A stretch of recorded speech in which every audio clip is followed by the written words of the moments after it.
അപ്പോസ്തലപ്രവൃത്തി 9 യേശുവിൽ വിശ്വസിക്കുന്നവരെ ഉപദ്രവിക്കുവാനായി പൗലോസ് ദമസ്കസിൽ പോകുന്ന യാത്രയുടെ ഇടയിൽ യേശു ശൗലിനോട് സംസാരിക്കുക.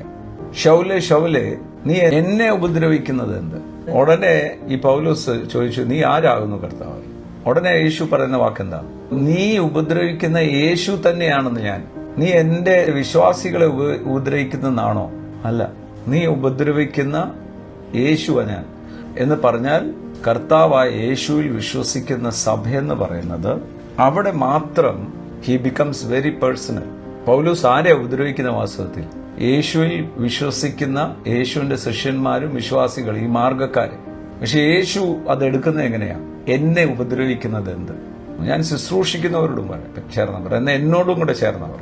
കർത്താവിന്റെ ശരീരമാകുന്ന സഭയെന്ന് പറയുന്നത് ഒരു കെട്ടിടമല്ല, ഓരോ വ്യക്തികളാണ്. അവരെ യഥാസ്ഥാനപ്പെടുത്തുന്നതാണ് ദൈവവചനം. ആ ദൈവവചനം പ്രസംഗിക്കുന്ന മുമ്പേ ഞാൻ വിശ്വസിക്കണം ഇത് സത്യമാണ്.